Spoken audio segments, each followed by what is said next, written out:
We've got another really exciting edition of Locked On Blue Devils due up for you here today. Duke football continues their march through the fall season.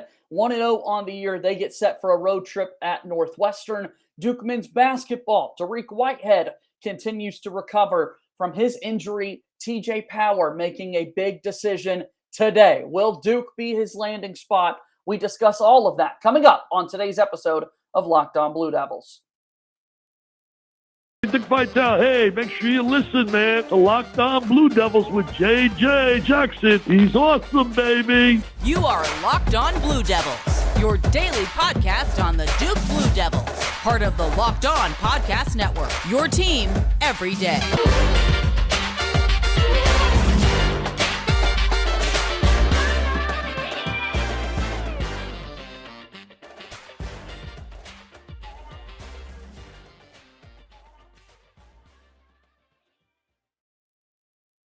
Hello, everybody, and welcome into another edition of the Locked On Blue Devils podcast. So great to have you here with us on this Wednesday. It's going to be a great show coming up today. I've got my buddy Josh Cox from Duke Football Talks Section 17 podcast back with us. A little more football conversation, and we'll talk about basketball at the end of today's program. My name is JJ Jackson. I'm the host of this podcast. Follow us on Twitter at LO_Blue Devils. And you can follow me on Twitter at _JJ_Jackson_. If you haven't done so already, make sure that you follow and subscribe to Locked On Blue Devils for free wherever you get your podcast. Type out a 5-star written review for us on both the Apple Podcasts and Spotify platform. The algorithms love it when you leave us those written reviews. We give 5-star Friday shout-outs when you do things like that. Also, be sure to follow and subscribe to our podcast on YouTube. Again, joining me on today's episode of Locked On Blue Devils. So excited to welcome back my good buddy, Josh Cox from Duke Football Talks Section 17 podcast. And Josh, what a week it's been. It's been a lot of fun talking about this Duke football program. They're getting a little bit more national press coverage with how dominant they were in that season opening win against Temple.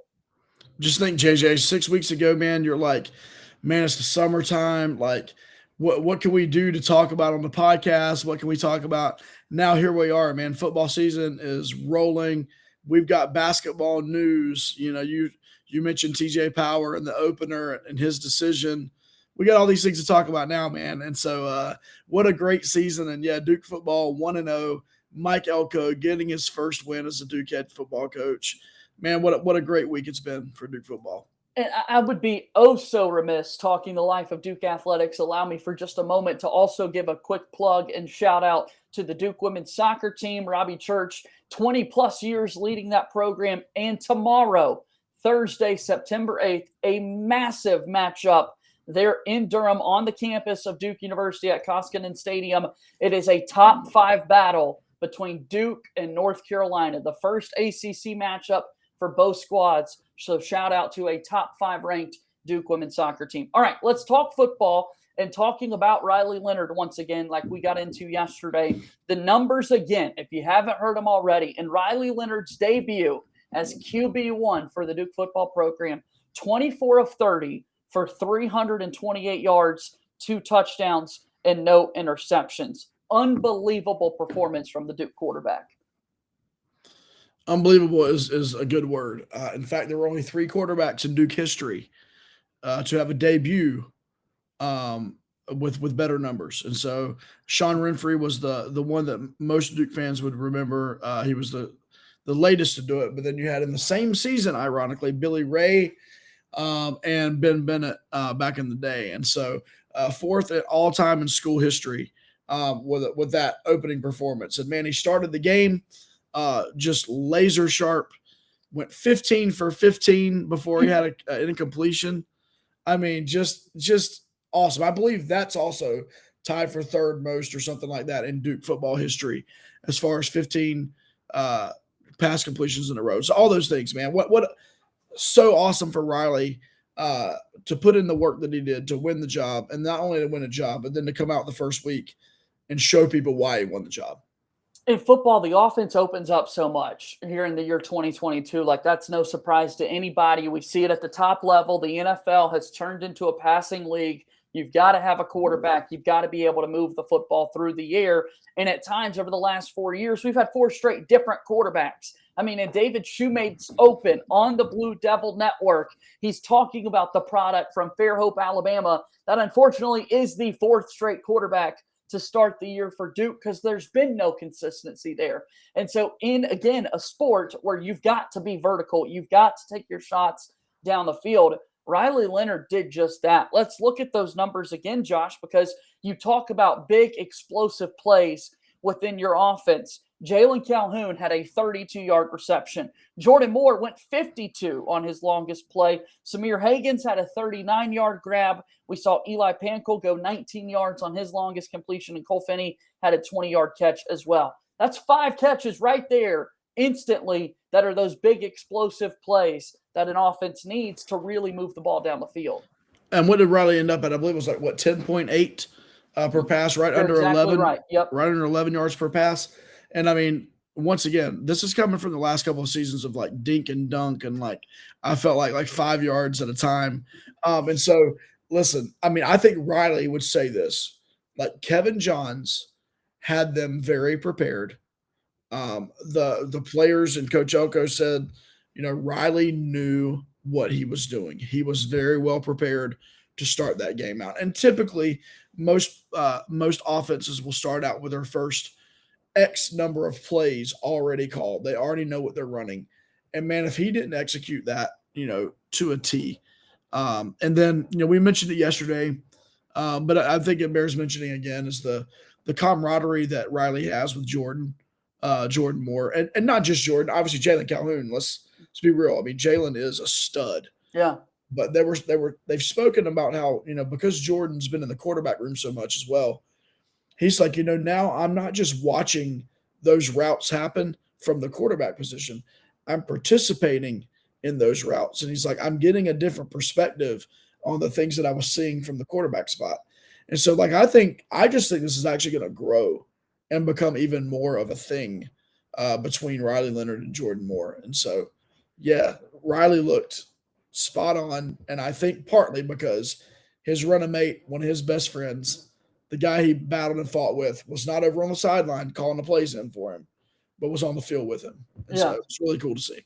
And Jordan Moore buying into that role, not pouting, not being a bad teammate at all, being like, what, I can go make plays still, even though I'm not the one throwing the football, I'm catching it. And again, on the receiving end of the first touchdown receptions on Saturday from Samir Hagans and Jordan Moore for Duke football. Northwestern is next. Riley Leonard's got to find a way to not bounce back, but build off of that performance moving forward, and we'll see how he can do that. Let's talk more about Northwestern coming up here in just a moment on Locked On Blue Devils.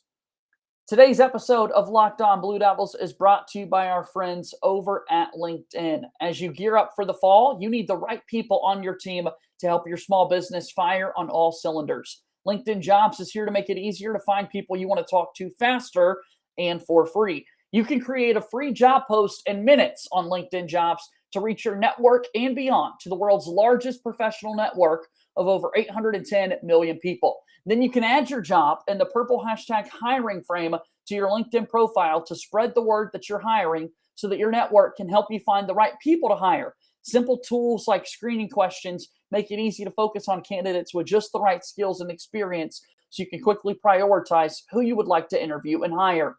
LinkedIn Jobs helps you find the candidates you want to talk to faster. Post your job for free at linkedin.com/lockedoncollege. That's linkedin.com/lockedoncollege to post your job for free. Terms and conditions apply. Moving forward here on today's episode of Locked On Blue Devils, JJ Jackson alongside my buddy Josh Cox. All right, more on Northwestern. That's Duke's opponent coming up. We mentioned they played in week 0. They traveled a really long way. They played in Ireland to open up the year, and against Nebraska, a victory for the Wildcats. What stands out to you about that club? Well, I mean, you got Pat Fitzgerald in his 17th season as their head coach, and that's wild to think of that he's been there that long. Right. But I mean, they've been an oddly consistent program in that for the last 5 years, 6 years, it's been every other season.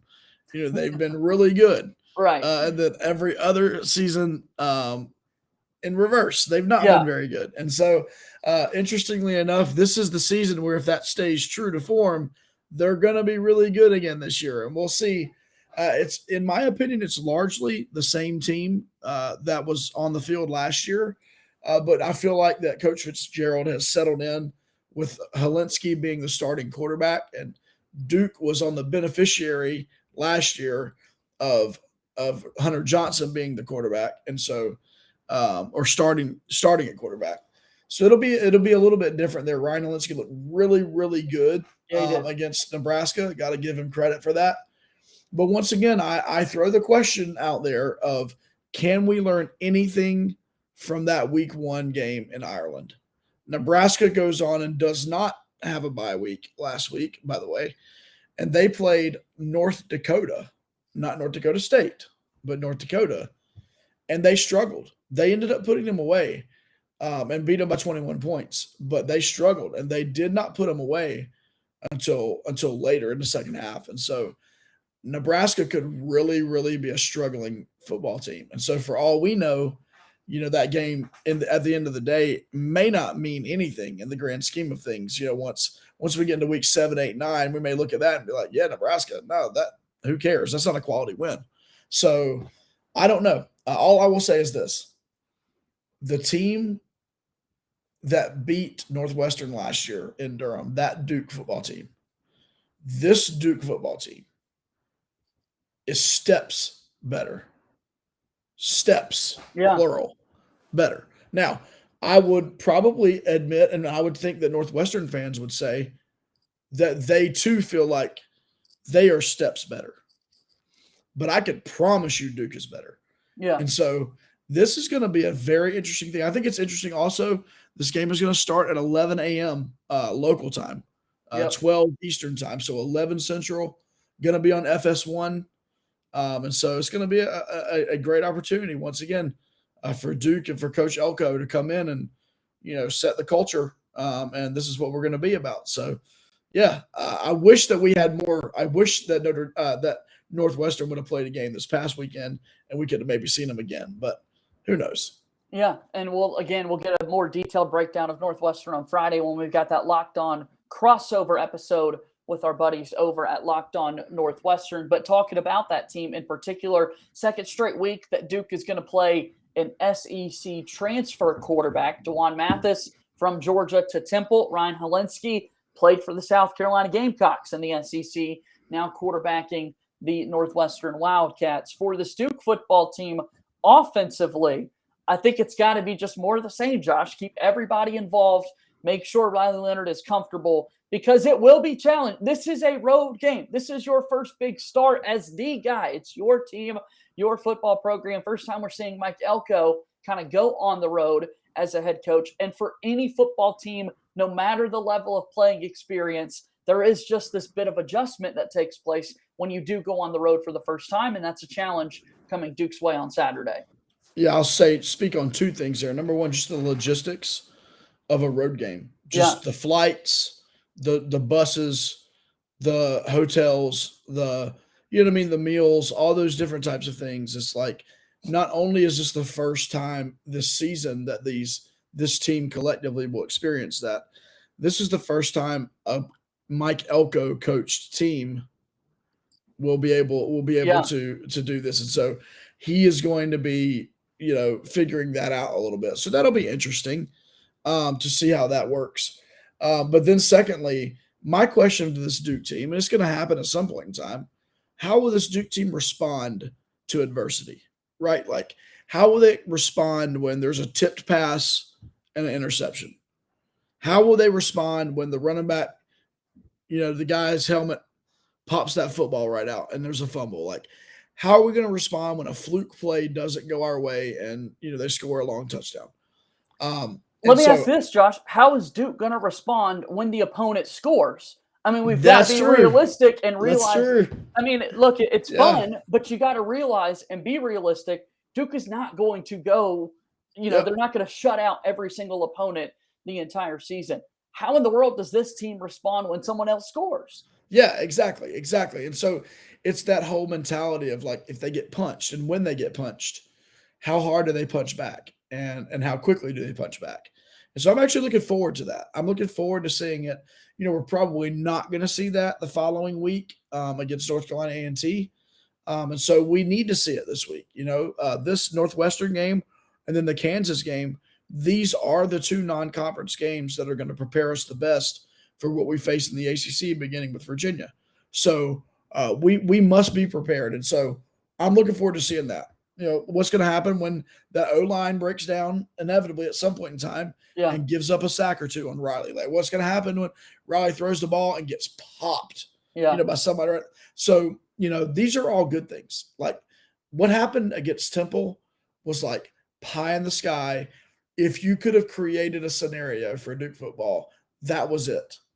And we played well, and there was nothing that went wrong other than a couple missed field goals. Other than that. But we're going to go to Northwestern, and they're going to create some havoc. Their O-line is going to move us around a little bit. It's going to be a much more physical game. And we're going to face some adversity. And the question is, can we come out on top when we face adversity? And that's what we're going to find out Saturday. We get to find out on Saturday, like you said, taking on Northwestern at Ryan Field. They're in the state of Illinois, so it's going to be a fun matchup. Again, 11 o'clock Central start, noon Eastern for Duke and Northwestern on Saturday. Let's take our final time out. When we come back, we're talking a little hoops with my buddy Josh Cox. Thank you again for making Locked On Blue Devils your first listen every day. Now for your second listen, go check out the Ultimate Pro Football Preview 2022, an 8-episode extravaganza to get you ready for the NFL season. The local team experts of the Locked On Podcast Network, plus a betting angle from Lee Sterling of Locked On Bets, all combining into one ultimate NFL preview. Search for Ultimate Pro Football Preview 2022 on your Odyssey app, YouTube, or wherever you get your podcasts. Here we are moving forward on today's episode of Locked On Blue Devils. JJ Jackson alongside my buddy Josh Cox from Duke Football Talks Section 17 podcast.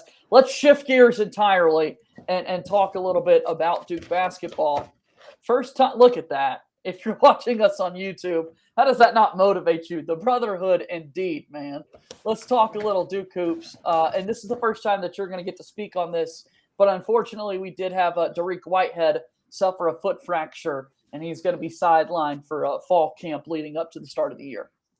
Yeah, we were on the Devil's Den podcast last week, and one of the guys, I think Shu, asked us, does the football team also practice by throwing cinder blocks on each other's feet? Like, I don't know what goes on over there on the basketball side, but man, there's some tweets, and I don't have them memorized, but I've seen several tweets that have gone through since 2000, whatever, fill in the blank. Here are all the freshmen, just the freshmen, that have had some sort of foot injury, either preseason or very early on in the season. And we just saw it. We saw AJ Griffin last year. Yeah. And granted, his injuries, were tweaked a little bit at Duke, but they were coming in from high school for sure. But in my opinion, AJ Griffin never looked comfortable on the court last year. And so I don't know. Obviously with Duke, you're never going to get like, this is exactly what happened to Dariq, but whatever we're doing, man, we need to figure something else out. I don't know, because we tweak an ankle and mess a foot and break a foot about every season. And so, and this should bring, now the truth is Dariq should be back for the season opener, but the question is he's missing important time, between now and that season opener. He's missing that camaraderie with his teammates. He's missing being on the court with a guy like Tyrese Proctor, who he's not been around all summer. Yeah. So, that's going to be a big question mark. But hey, if anybody can fight through this, from what I've seen in his high school and recruiting stuff, Dariq's got a good head on his shoulders, and he'll be able to fight through it. He doesn't, I don't believe, have any sort of a history like a Harry Giles, an AJ Griffin, etc., that had an injury history. I don't believe Dariq does. And so maybe that's looking on the positive side of this. And then finally, talking about Duke basketball, we mentioned guys getting a chance to now step up. You've got Tyrese Proctor and Jacob Grandison out there on the wing, Jaden Shute in the mix as well, that are going to get more experience and practice time, as fall camp gets set for the start of the season on November 7th.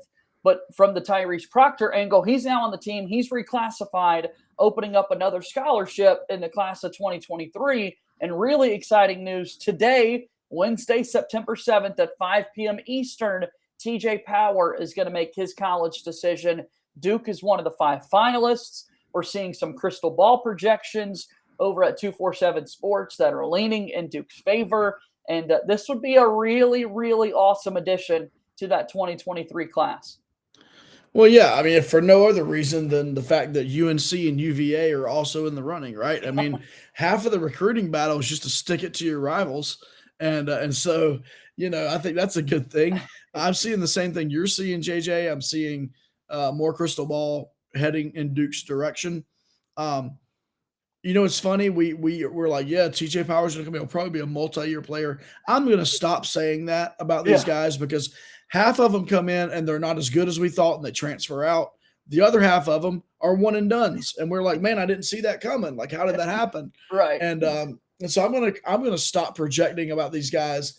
All I'm going to say is TJ Power is yet another, if he does commit, is yet another solid high 4, low 5-star rated. Was he a high 4? I believe, if I'm not mistaken. 4-star rated guy, plays that 4 position. And man, the more the merrier. Bring him on because every single year we're going to have some severe roster turnover, and the more guys we can land, the better.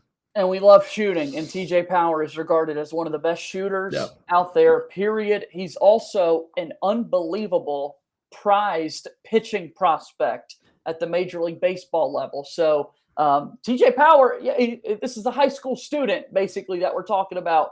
He's got some pretty good options moving forward with how he would like his life to play out. And on 3 sports, he wanted a great academic setup wherever that be and be developed and that sort of thing. But then, he's got this baseball dynamic too, and he's really good there as well.